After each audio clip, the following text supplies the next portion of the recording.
Today's video we're going to be talking about two different abandoned places and a little bit of their history.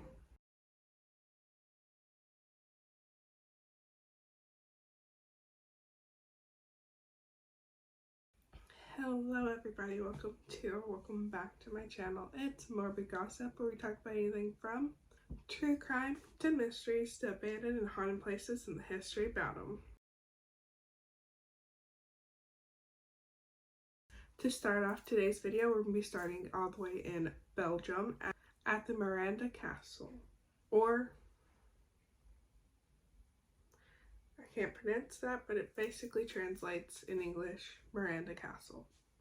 And from pictures of this castle, it has sort of an eerie look after abandonment.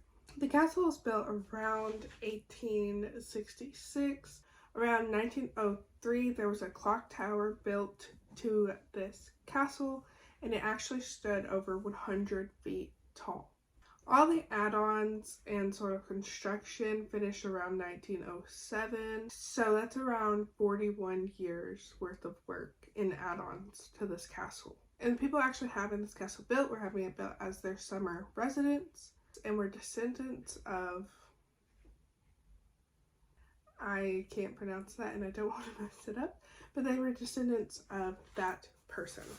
So the castle was going to be their summer residence, and this would occur until around 1939, or as most people know this year as the start of World War II.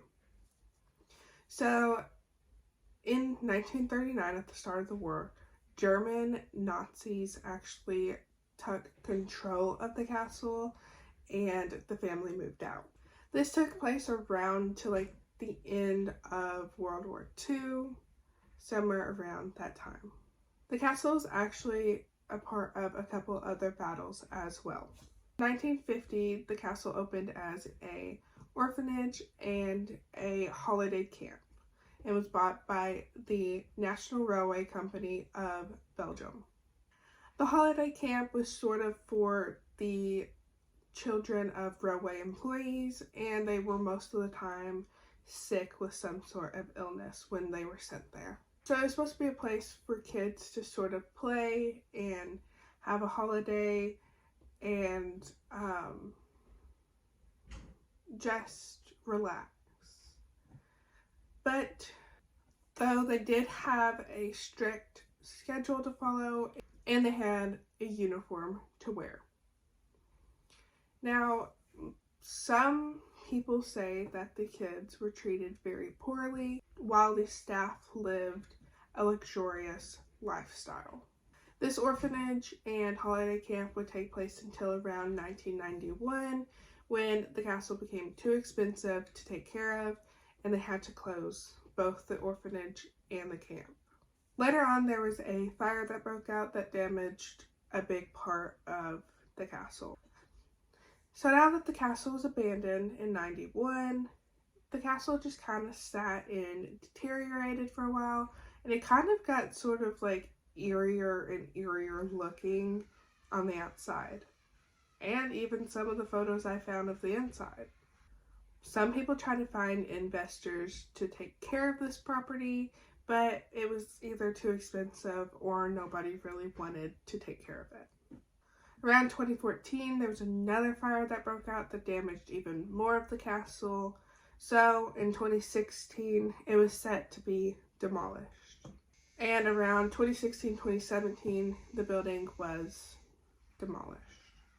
So sadly, this piece of history was destroyed and nobody will ever see it in person again. Place number 2 today takes us to Philadelphia, to the Eastern State Penitentiary. A penitentiary is basically a prison for people who did more serious crimes. Around 1822, the construction started on the building, and in 1829, the building opened and received its first inmate.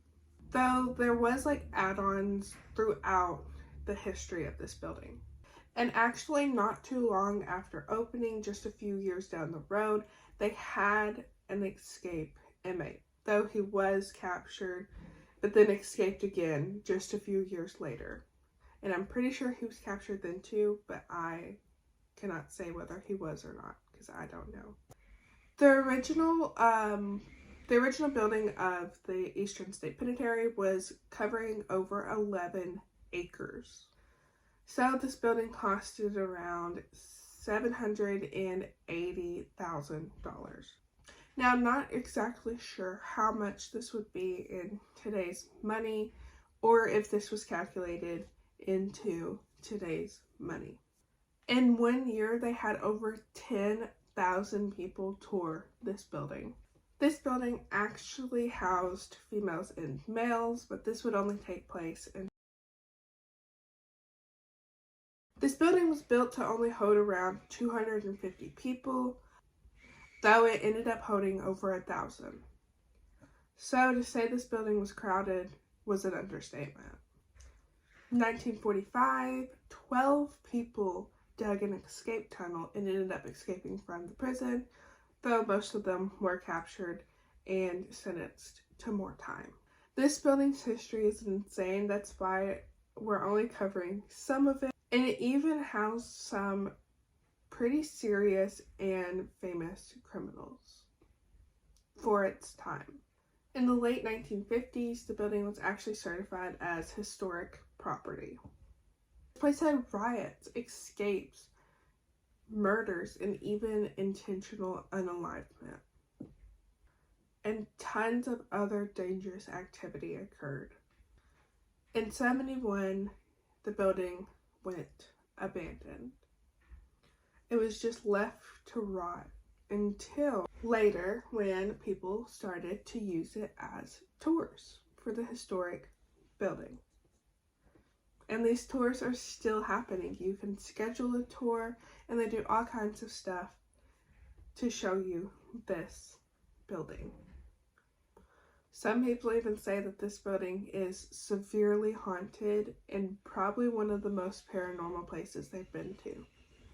Now let's get into a little bit of why it could be haunted. Like I said, there have been a lot of dangerous activities and a lot of deaths that have happened in this prison.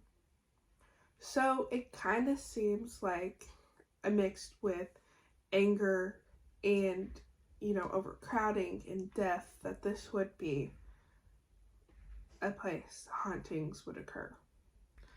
This place was not a happy place to be kept. It was super strict. So that was a little bit of the history of both of those places, Miranda Castle and the Eastern State Penitentiary. There is most likely more information in history about these, but I could only cover so much.